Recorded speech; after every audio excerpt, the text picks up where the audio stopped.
यह एक बहुत ही प्राचीन कहानी है। एक गांव में एक लड़का रहता था जो बहुत ही महत्वाकांक्षी था। उन्हें अपने जीवन में कई बड़े काम करने थे। इसी वजह से गांव के कई लोग उन्हें पसंद करते थे और उसकी बहुत प्रशंसा की गई, क्योंकि वह बहुत मजबूत, परिश्रमी और बुद्धिमान था। उसकी मेहनत, लगन और देखकर सभी गांव वालों को यही लगा कि यह लड़का जरूर कुछ बड़ा करेगा। वह हमारे गांव का लक्ष्य सुधारेगा और हमारे गांव को आगे ले जाएगा। और उस लड़के को भी विश्वास था कि वह जो भटक सकता है, इसलिए वह हमेशा पूरे दोस्त के साथ रहता था। उसकी आंखों में हमेशा हौसला रहता था और दोस्त रहता था।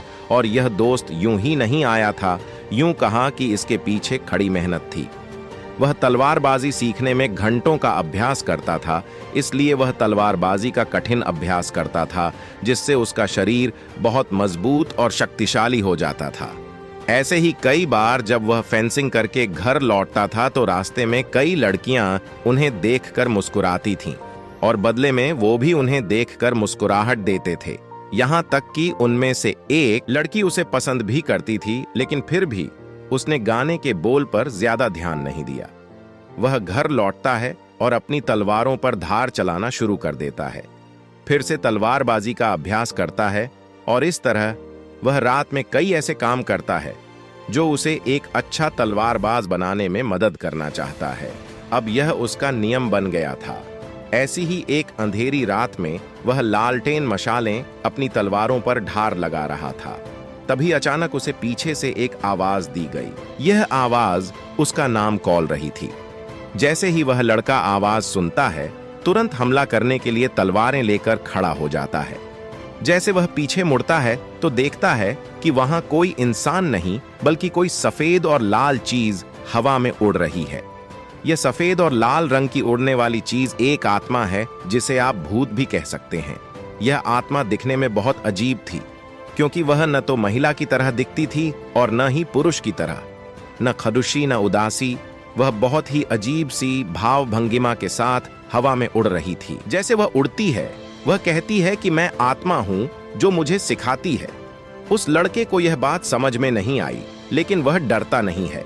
अपने तलवारबाजों से पूछते हैं कि तुम कौन हो और क्या चाहते हो।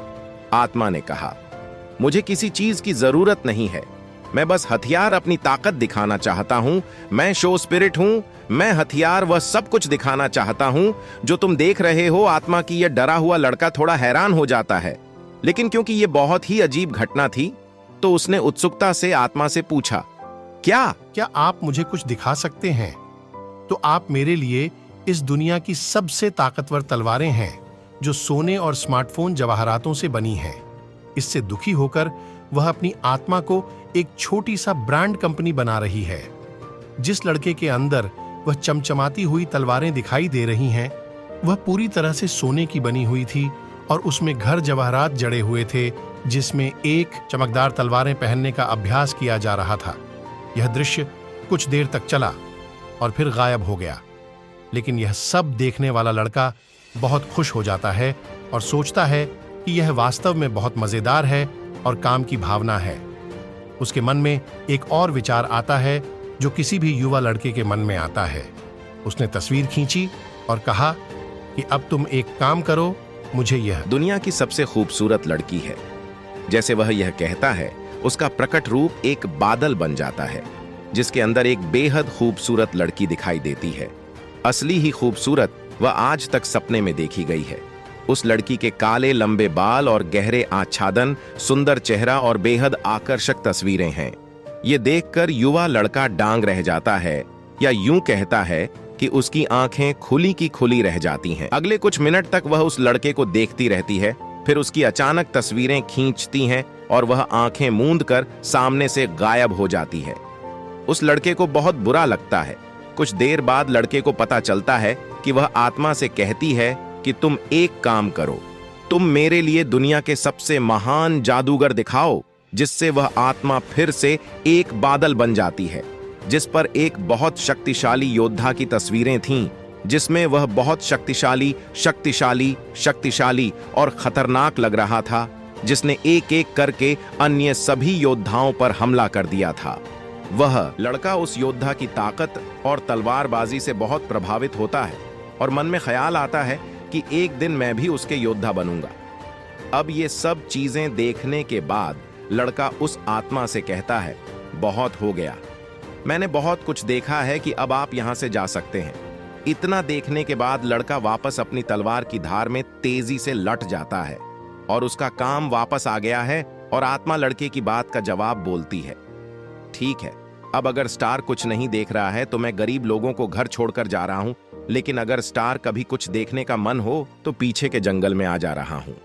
मैं वहां पर वो सारी चीजें दिखाऊंगा जो आप देखना चाहेंगे। आत्मा की इस बात पर वह नवयुवक बालक को अधिक ध्यान नहीं देता और अपनी तलवार की धार तेज करने में ही लगा रहता है। अब जैसे जैसे सप्ताह बीतते जाते हैं, समय समय पर लड़के को वो सारी बातें याद आती रहती हैं कि उसने देखा। इसी तरह कई बार लड़का अपने घर के पीछे जंगल में जाता है, आत्मा को देखा जाता है और घर वापस आ जाता है। लेकिन एक दिन तलवारबाजी की प्रैक्टिस के बाद जब लड़का बहुत थक गया तो उसने सोचा कि चलो आज देखो, मैं आत्मा के पास चला गया हूं। और उसकी साड़ी की इच्छाएं बताती हैं कि वह कभी दुनिया की सबसे खूबसूरत जगह दिखती है, अलग अलग दृश्य दिखती है। वह अपने कुछ दोस्तों को देखती है जो उसके साथ नहीं है, और कभी कभी बहुत सारी साड़ी खूबसूरत लड़कियों को अलग अलग तरह से देखा जाता है। इस तरह हर महीने महीने में बदलाव आते हैं और कुछ महीने बाद इस लड़के में बदलाव आते हैं। जहां लड़का रथ तलवारबाजी का अभ्यास करता था, अब वह हर दिन 1 घंटे पहले वापस आता है। कुछ दिन बाद उसने उस आत्मा को अपने घर भी बुलाया, जिसके बाद वह जब बिस्तर पर आराम से गया तो उसे देखा। पहले चीजें 1 घंटे पहले हुई, फिर धीरे धीरे वह लड़का इतना निश्चिंत हो गया कि वह 2 घंटे पहले आया तो 3 घंटे पहले। कई बार वह जल्दी घर आ जाता था और आत्मा से बात करता था, दिखाओ, मुझे बताओ कि महान योद्धा कैसे योद्धा हैं। फिर धीरे धीरे यह उसकी आदत बन गई और हर दिन अलग अलग योद्धाओं की नजरें और उनकी लड़ाई का आनंद उठाया गया। और सोचती हूं कि काश मैं भी एक दिन ऐसा बन गया। धीरे धीरे होते उनमें कई बदलाव लगे। अब जब वह तलवारबाजी का अभ्यास करने के बाद घर लौट आया और लड़कियां अपनी ओर से सुंदर हाथ हिलाती थीं, अब उसकी ओर कोई दृष्टि नहीं थी। वह उन्हें पूरी तरह से अनदेखा कर देता था, क्योंकि अब वह बहुत सारी साड़ी लड़कियां देखती थी कि उसे भी लगा कि एक दिन उसकी जैसी मिल लड़की जाए, और जिस दिन उसे ऐसी लड़की मिलेगी तो वह उसी से शादी करेगा और वह उसके साथ वही रहेगा जो उसने लिखा है। कई बार वह आत्मा से कहती है कि उस समय दुनिया में जो लड़ाई चल रही थी वह उन्हें देखेगी और उन्हें दिखाएगी कि एक को अपने नायक के रूप में चुना जाएगा। वह उसके लिए ताल बजाता था और खुशी होती थी, और अगर उसका हीरो हार जाता था तो उसके लिए भी दुख होता था। उसके बाद मैं किसी और को हीरो बना चुका हूं और उसकी लड़ाई की झलकियां बना चुका हूं और उसकी जीती हुई तलाश हूं। अब उसे ये सब करने में बहुत मजा आया। उन्हें इतना आनंद आया कि अब उन्हें तलवारबाजी का अभ्यास करने में बहुत कम समय लगा है। अब वह कभी कभी अपने घर आता है और अपनी तलवारें धार लगाता है, और कुछ महीने बाद उसने धीरे धीरे अपनी तलवारें धार पर छोड़ दी। कई वर्षों तक उसने अपनी तलवारें मारी और धीरे धीरे धीरे धीरे इसमें जंग लगना शुरू हो गया। लेकिन उसे इससे कोई फर्क नहीं पड़ता था, क्योंकि उसे ले जाना अच्छा लगता था। वह जब भी कुछ भी देख सकती थी और खुश हो सकती थी, क्योंकि उसी तरह समय बीतता था। ऐसा नहीं था कि यह केवल मनोरंजन था। अब धीरे धीरे उसे अन्य महान योद्धाओं से होने वाली चाहत लगी, क्योंकि वह इसे देखता है और स्वयं को देखता है। उसे बहुत दुख हुआ, क्योंकि वह बहुत कमजोर हो गया था, जबकि वह व्यक्ति बहुत शक्तिशाली था। एक समय बाद उसे लगा कि वह कभी भी महान योद्धा नहीं बन सकता, और जो बन रहे हैं वो अलग है, वो कुछ खास हैं। उनके पास बहुत सी ऐसी चीजें हैं जो उनके पास नहीं है, इसलिए वो कभी अच्छे अच्छे नहीं बने।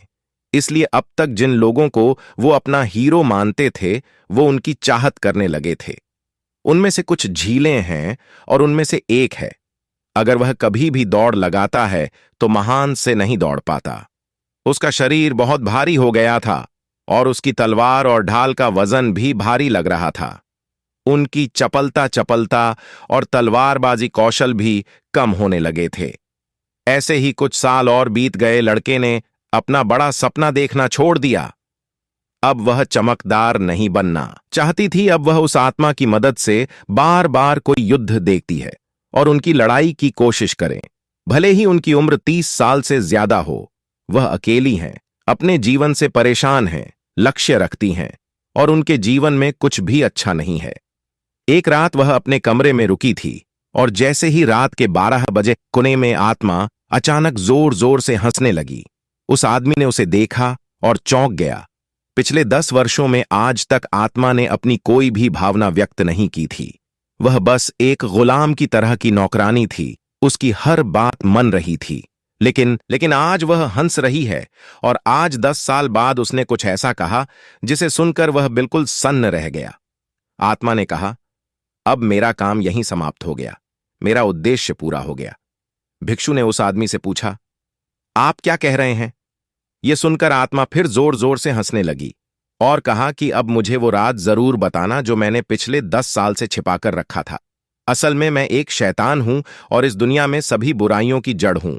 आज रात एक राक्षस ने इस गांव पर हमला कर दिया और भविष्यवाणी में कहा गया है कि आपका जन्म उस राक्षस को नष्ट करने के लिए हुआ है। आप इस दुनिया के सबसे महान योद्धाओं में से एक बन सकते थे। आप वह महान थे जिन्होंने हमारे बुरे लोगों को नष्ट कर दिया था, लेकिन अब बहुत देर हो चुकी है। आप कुछ नहीं कर सकते। अब हम इस गांव में भयानक विनाश करेंगे और सभी अच्छे दृश्यों को अपने साथ ले जाएंगे।